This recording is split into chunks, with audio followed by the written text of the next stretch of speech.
Hey there, welcome to Encoding Success. In this two-part video we'll be looking at The Must-Possess Fundamentals of Life and Success by Jim Rohn. For those unaware, Emanuel James Rohn, professionally known as Jim Rohn, was an American entrepreneur, author, and motivational speaker. Now, what I'd like to give you is what I think are the 5 major pieces to the life puzzle. 5 major pieces to the life puzzle. If we can study each of the pieces and then put it all together, the chances of it running well are just a lot better. Mr. Schoff gave me a simple formula when I first met him, and let me give it to you. He said there's usually about a half dozen things makes 80% of the difference. There's about a half dozen wealth things, about a half dozen health things that can give you the 80% solution to the problem. Then Mr. Schoff said, be a student of those half dozen basic things. Pretty good advice. Success is not doing extraordinary things. Success is doing ordinary things extraordinarily well. So if you just learn to do it well, key things well, learn to speak well. Poor people can talk and rich people can talk. Looks like rich people talk better. Learning to speak is called survival. Learning to speak well is called success. So let me give you what I think are fundamental pieces to life, and we'll take it from there. Here's the first one. Philosophy. Philosophy, in very simple terms, is simply what you know. And what you know greatly affects how your life works out. We might also add, what you don't know greatly affects how your life works out. The idea you miss could be the missing number in trying to put the numbers in the lock. So, what you don't know will hurt you, to correct an old cliche. And to correct another one, ignorance is not bliss. Right? It's important to know. It's important to get the information. Now, we do something very important with what we know. We weigh it. That's another good word. We weigh. Weigh everything before you do it, before you buy it, before you try it. Make sure you weigh it. Everything you get ready to do, you got to decide whether it's a major or a minor, and you don't want to give minor things major time. You don't want to give something insignificant significant amounts of your energy. So we simply use the phrase weigh before you pay. Sophisticated people learn to weigh everything. And what we all need is a good set of mental scales to weigh everything. What if you got information and your mental scales were off and insignificant things to you were significant? Wouldn't that be a major handicap the rest of your life? When you weighed something, important things weighed unimportant, we would call that a great handicap. So it's very important to weigh everything properly, and that's the reason for sermons and songs and lyrics and lectures and seminars and conversations and professors and teachers. It's one of the reasons why we converse with each other, and we debate and we think about and we ponder and we perceive and we weigh and we try to find out where the values are. Because you don't want to proceed and give big chunks of your life to something that's insignificant. Okay, so we get information, we weigh it, then we come to conclusions about values. Big question in forming your life, where are the values? What is important? What should weigh heavy on my mind and I should give it significant time and significant energy and significant money? Schoff said to me, poor thinking habits keeps most people poor. Not poor working habits. Most people work hard, but they don't think hard. They don't use their mind to really try to perceive where the values are so that they don't waste any time. It's easy to spend big chunks of your life on insignificant things. It's one of the major pieces of the life puzzle. What you think about, knowledge, how you weigh it, the conclusions you come to, the values you've perceived. Thinking. If you really want to help somebody change their life, you have to start changing their mind, change their philosophy, change how they think. Somebody says, well, just motivation, that'll do. And the answer is no, motivation won't do it. If a guy's an idiot and you motivate him, you got a motivated idiot. Right? Say, no, that's not what it takes. Now, it's very easy to make errors in judgment. Errors in judgment. I'm now teaching people, even after they're out of school, university, college, they should read at least 1 or 2 books a week. It's easy when you get out of school, right, and get a job to just sort of let that all slide, not keep up the learning process. But if you don't keep up the learning process, a lot of values become fuzzy if you don't keep trying to perceive what's important, what's not important, and then start spending major effort on minor things. So we have to keep learning. What if a guy spent his book money on donuts? Right? We would call him greatly deprived mentally. In 10 years, the guy's bought 2 tons of donuts and only 2 books, right? Mostly with pictures, right? And he wonders why his life isn't working well. Reason: after he got out of school, he didn't keep up the flow of ideas that can help to refine your business and help to refine your decisions and help you come to better conclusions. You've got to keep up the learning curve, even after you're out of school, to make sure that you're not making errors in judgment. The reason why most people wind up average at age 40 instead of rich is simply an error in judgment about what to do with your money. What would you suggest a 15-year-old start as a plan to do with their money so that by 40 they're rich instead of average? You've got to have a good plan, right? If you start making errors early with your money, those errors can make your life mediocre instead of rich. You wind up with pennies instead of fortune. And you wind up with crumbs instead of a feast, simply because early you made errors on what to do with your money. The guy says, well, it's only $10. So what does it matter what I do with it? And the answer is, that's when it really matters, is when you don't have much. The guy says, oh, if I had a fortune, I'd really take good care of it, but I've only got a paycheck, so I don't know where it goes. We call those great errors in judgment. It's so important to make sure you've got a good plan when the amounts are small. But it's easy to make errors. It's easy not to know. It's easy to miscalculate. And if you miscalculate, some things keep adding and adding and adding. I got a good phrase for you. Life is accumulative. Good phrase to know. Life is accumulative. Our errors either accumulate into what we don't get, or our wise decisions accumulate into what we do get. Now, the key is to correct the errors as early as possible.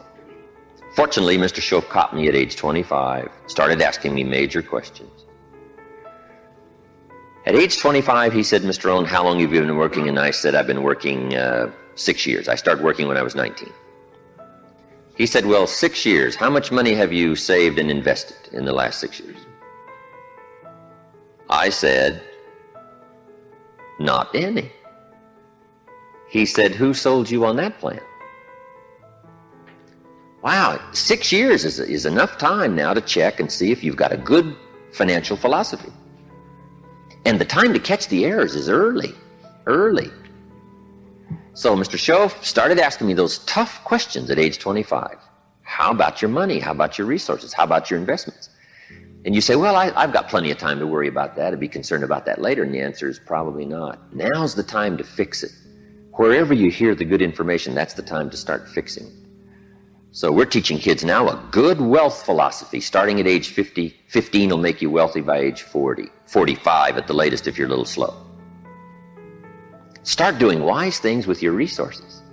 When would you suggest people should do wise things with their resources? Answer: as soon as they get the better information. Now, you can't do what you don't know, but the key is to keep learning so that good ideas keep occurring to you. Now you can do more wise things, okay? But philosophy is where it all begins, what you know. Now, to know wise things, you simply have to study, as you're doing. Keep up the reading, keep up the conversations, keep up the listening to lectures, keep going through the information, keep stashing it away, taking the notes, right? There's no better way to adjust your philosophy than to have a continual flow of ideas. But that's the first piece of the life puzzle, philosophy. Now, here's number 2. Philosophy determines attitude.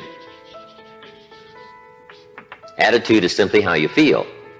First, what you know sets the sail of your life. Now, how you feel starts taking you there. Attitude.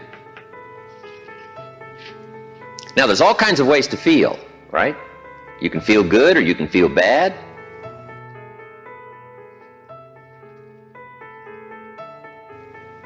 Here's one attitude. If this is all they pay, I'm not coming early and I'm not staying late on the job. That's an attitude, right? If this is all they pay, I don't come early and I don't stay late. Now, do you suppose that that attitude, if you carried it through the rest of your life, do you suppose that attitude would greatly affect your life as the years unfold? The answer is overwhelmingly, of course. Here's another attitude. No matter what they pay, I always come early and I always stay late to invest in my own future. Isn't that fascinating? Attitude is by choice. You can either choose to come early or you can choose to come late. You can either choose to leave early or you can choose to stay late. Attitude's a matter of choice. Now, to make wise choice, we need educated attitudes. Emotions must go to school to learn where the values are. Okay? Good phrase. Emotions must go to school. When kids are young, right? A 3-year-old, falls on the floor and kicks his feet and screams. We say, well, that's okay when you're 3, but it isn't okay when you're 30. Right? As a little kid, right, you can retaliate and punch somebody out, but when you're 23, we say, no, you got to learn now to take that emotion and send it to school and find out where the values are. It's okay to feel strong, but you've got to learn to restrain yourself in a society if you want life to go well for you. So attitudes now become a matter of educated choice. Educated choice. But how we feel is going to greatly determine how our life works out. Now, it's how you feel about a variety of things. Let me give you that list. Number 1, it's how you feel about the past.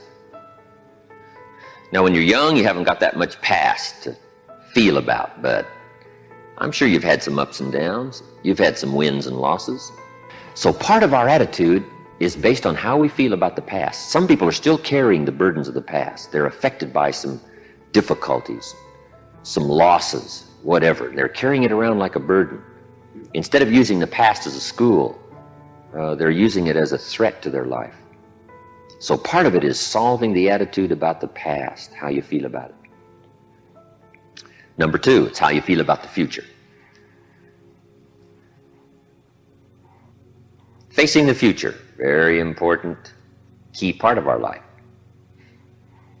Now, there's 2 ways to face the future. Here they are. 1, anticipation. That's one way to face the future, anticipation. Here's the other way, apprehension.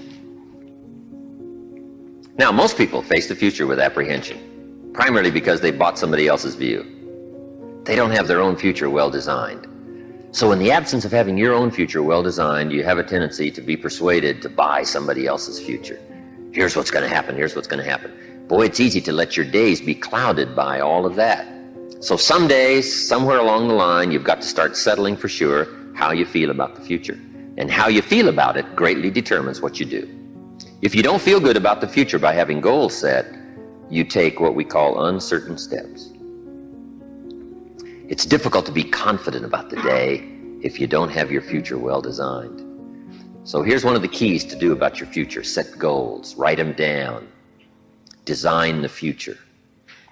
Where do you want to go? What do you want to do? What do you want to be? What do you want to see? What do you want to have? What do you want to share? Even if it all changes 12 months from now, the key is to start making a list now. The cities you want to visit, the people you'd like to meet, your health goals, your investment goals, all that stuff. Start writing it, putting it in a journal somewhere. And let it all change as time unfolds. Something that you think is very important right now, 2 years from now, you'll say, that was kind of foolish. How come I thought that was so important, right? Because you'll grow beyond that. But right now, it's important to get as clear a picture as you can of the future. Set your dreams, set your goals. Because it's important. How the day goes is greatly determined by your confidence about the future. Now, here's another attitude. It's how you feel about each other. It's how you feel about society and the community and the country. It's very important. It's not that difficult to be a cynic. And cynicism greatly influences how your life works out. But it's also important to understand that if you want to do well, it takes all of us to help each of us. Good phrase. It takes all of us to help each of us do well. You can't succeed by yourself. It's hard to find a rich hermit. You can't succeed by yourself. You need a market. You need a society. We need each other's ideas. We need each other's collective ideas. Collective participation in the marketplace, society. Okay. So how we feel about each other, very important. Now here's the big one. It's how you feel about yourself. How you feel about yourself. Self-esteem, understanding your own value. Boy, if new discovery starts to unfold for you, that you've got the brains, you've got the talent, all you need is instruction, all you need is some coaching, all you need is some help, all you need is some advice, some experience. If you're headed down the wrong road, hopefully somebody's already been down that road where the bridge is out. And they come back saying, don't go this way anymore, the bridge is out. So we take somebody else's advice and we say, wow, I'm glad you came along, I'm heading down this road. So learning from other people's experiences, picking up all the ideas so that we can feel good about ourselves. Now, self-esteem primarily comes from engaging in the disciplines that lead to value. Self-esteem comes from engaging in the disciplines that lead to value. We don't lack potential, but to bring value from potential, we need the disciplines. Now, one of the major things that makes us not feel good about ourselves is not engaging in the disciplines. If you keep letting yourself off the hook, or just ho-humming it and letting it all slide, then you don't feel good about yourself. Best is the ant philosophy, right? To feel good about yourself, do your best. Gather all you can during the summer. We call that the ant philosophy. Ants don't settle for half. They go for all. All you possibly can. Do the best you can. It's the greatest lift of self-esteem is doing the best you can. Okay, so attitude plays such an important part in the 5 pieces of the life puzzle. End of part 1. Please click the link on this screen or in the description section to view the second part of this video. It's going to be even more interesting. I promise. If you like this video, then please show your love by subscribing to this video and smashing the like button. Thank you, and see you in the next one.